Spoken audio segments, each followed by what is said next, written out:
5:40 a.m., December 12, 2025. Novorossiysk Naval Base, Russia. B-261. Novorossiysk, a Kilo-class submarine worth $300 million and carrying 8-caliber cruise missiles, didn't sink at its berth. It was executed. While Russian admirals nursed their hangovers from an all-night officers' banquet, a Ukrainian sea drone navigated through 3 layers of harbor defense nets like a ghost. The proof? A hacked Russian security camera recorded the entire kill shot in 4K, and Ukrainian intelligence released it within an hour. For 2 years, this submarine hunted Ukrainian cities. Now, Ukraine has proven a simple truth. There is no deep enough, no base secure enough, and no command drunk enough to stop what's coming. 4:50 a.m. Novorossiysk Naval Base is silent. Inside the Officers Club, Captain First Rank Dmitry Volkov and his commanders are passed out after an all-night strategic planning session. Through the window, you can see B-261 Novorossiysk at Pier 7, her black hull barely visible in pre-dawn darkness. She's a Project 636.3 Varshavyanka-class diesel-electric submarine, one of the black holes of the Russian fleet. In 24 months, B-261 launched 47 caliber cruise missiles at Ukrainian targets, power plants, apartment blocks, and Cayenne. But this morning, the roles reverse. The hunter becomes the hunted. 4:55 a.m. 18 miles offshore, the Black Sea is calm. A Ukrainian tugboat sits with navigation lights dark. To Russian radar, it's a disabled civilian vessel. Hidden in the keel is a Toloka TLK-150 underwater drone, Ukraine's newest weapon. The Toloka travels 15 feet below the waterline, invisible to radar and thermal imaging. It carries a 440-pound shaped charge warhead designed to crack submarine hulls. Clamped to its back is a fiber optic reel with 20 miles of cable, creating an unjammable data link. Russian electronic warfare can scream all at once. You can't jam physics. 5 a.m. The Toloka drops. Entry knots. Depth 50 feet. The AI cross-references preloaded maps with real-time sonar. Ukrainian intelligence spent 3 months mapping this harbor using satellites, informants, and hacked Russian documents. They know every cable, every net, every sensor. More importantly, they know the anti-submarine nets haven't been serviced in 14 months. Budget cuts. The steel cables are corroded. Acoustic sensors offline for maintenance that never happened.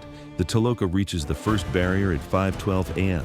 The AI detects the gap where 2 net sections should overlap but don't and threads through. First layer, bypassed. 5:18 a.m. Second barrier, double-layer nets with motion sensors. The Toloka dives to 80 feet below the net depth, using the muddy floor to mask its signature. The sensors are calibrated for fast-moving objects. The drone crawls at 3 knots slower than a fish. The sensors don't register it. Second layer, bypassed. In Odessa, the command room is silent. On screen, the drone's camera shows murky green water and rusted steel. 7 minutes to target, whispers the navigation officer. Fiber link holding. 5:25 a.m. The Toloka crosses into the inner harbor. This is the kill zone. Dockside protocol powers down all systems except emergency lighting. B-261 is deaf, blind, helpless. The drone circles once, scanning for the optimal strike point. The AI identifies it, the pressure hull directly below the missile tubes. 5:32 a.m. The Toloka positions 15 meters from the submarine's port side, depth at 40 feet. He reaches for the intercom, 2 seconds too late. The Toloka impacts at 45 degrees, just below waterline. The shaped charge detonates. A jet of superheated copper plasma, traveling at 25,000 feet per second, punches through the outer hull, through the pressure hull, directly into the battery compartment. Catastrophic. 5:36 a.m. A sentry notices something wrong. B-261 is listing 25 degrees, settling lower. He grabs his radio. Pier 7, submarine is... He doesn't finish. The chlorine gas cloud, invisible in pre-dawn darkness, rolls across the dock. He coughs violently, drops the radio, stumbles backward. Inside the officers' club, Captain Volkov's phone explodes with alerts. His alcohol-soaked brain struggles to process. B-261 flooding, catastrophic damage. He drops his glass. It shatters. Through the window, the submarine's conning tower slowly tilts as the bow sinks. 6:10 a.m. In Moscow, Admiral Nikolai Yevmenov's phone rings. The voice is shaking. Admiral, we've lost B-261, Novorossiysk, Ukrainian attack, underwater drone. It's on camera, sir. Yevmenov closes his eyes. For 2 years, Russia's submarine fleet was the strategic ace, untouchable, launching missiles from depths NATO couldn't reach. That myth just died in a harbor that was supposed to be the safest place in the Black Sea. Where were the harbor defenses? Silence. Then, the duty officers were at a banquet. The nets weren't maintained, sensors offline. 6:30 a.m. The internet erupts. Ukrainian intelligence releases the hacked CCTV footage to Twitter, Telegram, Reddit. The video is crystal clear. Calm water, submarine at berth, then timestamp 05:36:14. Violent underwater explosion. The hull buckles, bow dips. Within 3 minutes, the conning tower rolls over. The footage has Russian naval base metadata, proving authenticity. Caption: B-261 Novorossiysk killed 400 Ukrainians. Today, Ukraine came calling, your submarines are no longer safe, nowhere. 2 hours, 15 million views, Russian military bloggers in meltdown. How did a drone penetrate a fortified base? Why were defenses offline? Why were officers drinking while their ship died? They just watched a 4 million drone execute a 300 million submarine in a defended naval base. The math is terrifying. Ukraine proved that modern naval warfare has changed. Submarines, once ocean kings, are now vulnerable even in home ports. One analyst's briefing memo reaching the White House by noon. Black Sea Fleet's operational tempo drops 40% overnight because ships are too scared to dock. Ukraine gloats. President Zelensky tweets a toy submarine sinking in a bathtub. To the crew of B-261, you can run, but you cannot hide. The sea remembers every missile you launched. So do we. 12 p.m. The salvage assessment is complete.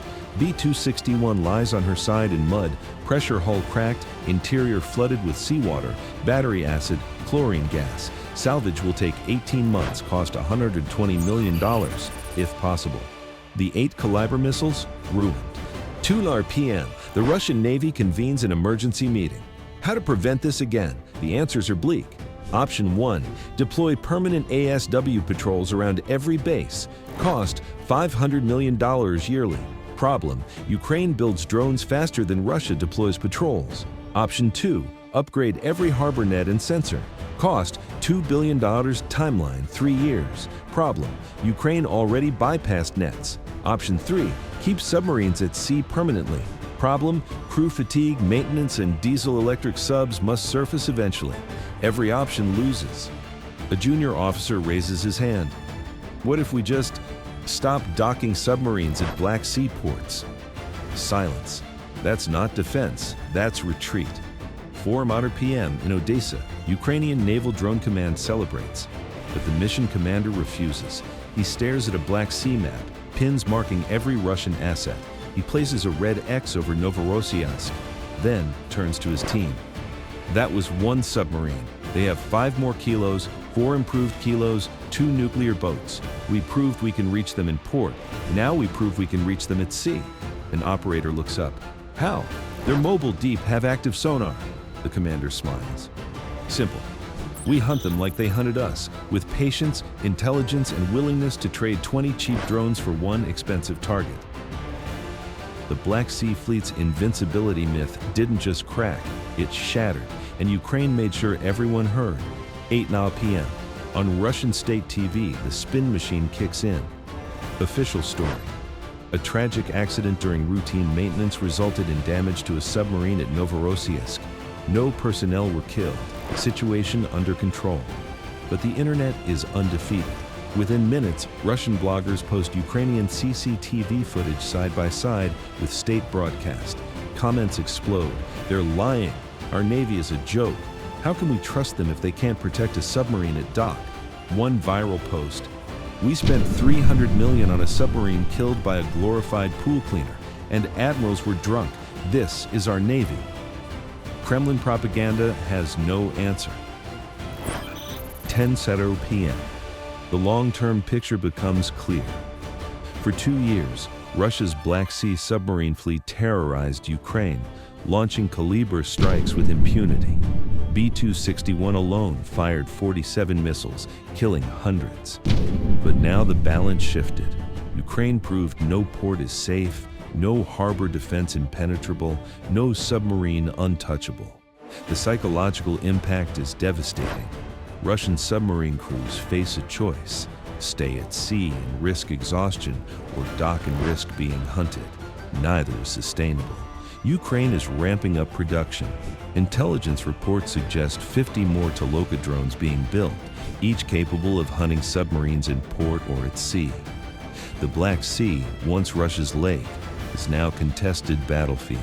12 Russian sailors died when B-261 sank, trapped in flooded compartments, poisoned by chlorine gas, drowned trying to escape. Their families will be told it was an accident. They'll receive standard benefits. They'll never know their loved ones died because drunk admirals prioritized a banquet over security. In Ukraine, there's no celebration for deaths, only grim satisfaction. The families of 400 civilians killed by B-261's missiles don't cheer, they simply nod. Justice, even delayed, has weight. The submarine that hunted their cities has been hunted in return. But the worst part isn't personal consequence. The worst part is knowing he handed Ukraine a propaganda victory on a silver platter. The sinking video will be studied in military academies for decades as a textbook example of how complacency kills. He picks up the bottle, considers it, throws it against the wall. It shatters, like his career, like his fleet, like everything. So what did we learn? Modern naval warfare isn't about the biggest submarine. It's about the smartest hunter. A 25-year-old Ukrainian engineer with 400,000 in commercial parts defeated a 300 million Russian war machine by exploiting the oldest military weakness: arrogance. The admirals thought they were safe. They thought their harbor was impregnable. They thought they could drink while enemies planned. They were wrong. The Black Sea isn't Russia's lake anymore. It's Ukraine's hunting ground. And the submarines that once prowled those waters in safety, they're prey now. But this is just the beginning. Next, I'll tell you how Ukraine adapted this system to hunt submarines in open water using AI swarms and satellite targeting. Hit subscribe. You don't want to miss it.